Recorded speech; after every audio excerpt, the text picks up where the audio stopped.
कि जो daughters unmarried हैं, विडो हैं या डिवोर्स्ड हैं, वो भी हकदार रहती हैं अपने गवर्नमेंट पेरेंट्स के ऑफिस में फैमिली पेंशन के लिए, और ये एक गवर्नमेंट के थ्रू ही प्रोविज़न है।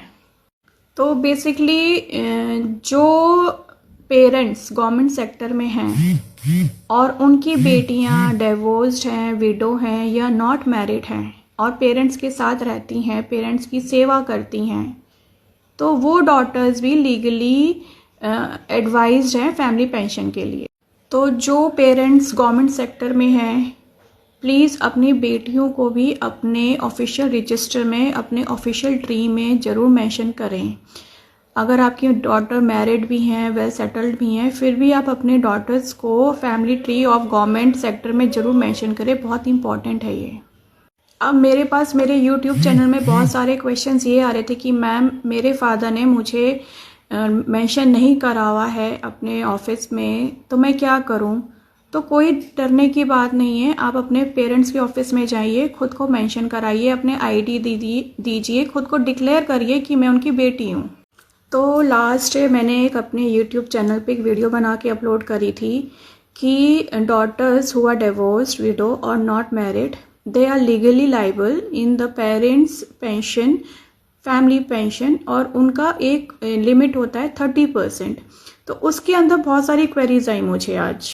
अब मेरे YouTube चैनल में जैसे जैसे क्वेरीज आई, मैंने वैसे वैसे उनको लिख के जवाब दिया। तो सबसे पहले क्वेरी ये आई कि मैम कि मेरा नाम नहीं लिखा हुआ मेरे फादर या पेरेंट्स ने अपने ऑफिस में, तो मैं क्या करूं? तो सबसे पहले अपने पेरेंट्स के ऑफिस में जाइए, खुद को डिक्लेयर करिए, तभी फिर प्रोसेस आगे बढ़ेगा। ये मेरे चैनल पे दूसरा क्वेश्चन ये था कि मैम क्या बेटे इस फैमिली पेंशन में अप्लाई कर सकते हैं? तो मेरा जवाब है नहीं जी, सिर्फ जो बेटियां हैं, और बेटियां वो भी अगर इन 3 कैटेगरीज में आती हैं, डिवोर्स, विडो, अनमैरिड, वो भी अगर अंडर सर्टन सर्कमस्टेंसेस एंड शर्तें लाइबल हैं।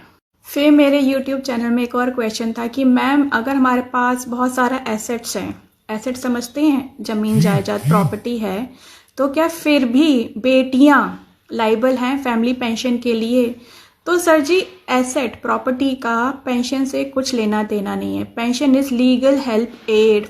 तो आपका जो इनकम सर्टिफिकेट जनरेट होता है वो होता है ई डिस्ट्रिक्ट वेबसाइट से। वहाँ पे आप जाएंगे सर्विसेज, वहाँ पे आपको बहुत सारे सेक्शंस मिलेंगे। वहाँ पे आपको assurance of income certificate form भरना है, आपको वो फॉर्म ध्यान से भरना है। तो आपका जो इनकम सर्टिफिकेट जनरेट होता है वो होता है ई डिस्ट्रिक्ट वेबसाइट से। वहाँ पे आप जाएंगे सर्विसेज, वहाँ पे आपको बहुत सारे सेक्शंस मिलेंगे। वहाँ पे आपको assurance of income certificate form भरना है, आपको वो फॉर्म ध्यान से भरना है। आप वेबसाइट पे जाएंगे, ई डिस्ट्रिक्ट पे जाएंगे, वहाँ पे आप सर्च करेंगे एश्योरेंस फॉर इनकम सर्टिफिकेट का कहाँ पे फॉर्म फिल करना है। वो आपको फॉर्म डाउनलोड करके उसका प्रिंट आउट लेके फॉर्म फिल करना है। जो जो सर्टिफिकेशन वो मांगते हैं वो आपने भर के ई डिस्ट्रिक्ट SDM ऑफिस में लेके जाना है।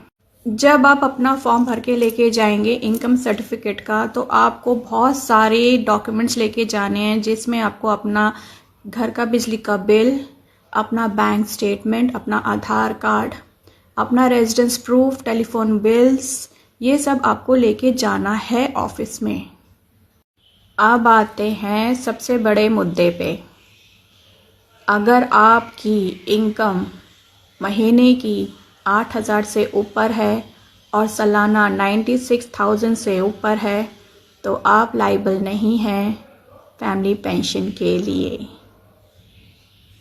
और सबसे बड़ी बात ये भी है कि अगर आप वर्किंग हैं और आपकी सैलरी इनफ्लो आ रही है, बैंक अकाउंट में दिख रही है more than 8,000 from a company, अगर 8,000 तक दिख रही है इनकम फ्लो तो सही है, मगर अगर 8,000 से ऊपर आ रही है सैलरी इनकम पर मंथ, तो आप लाइबल नहीं है।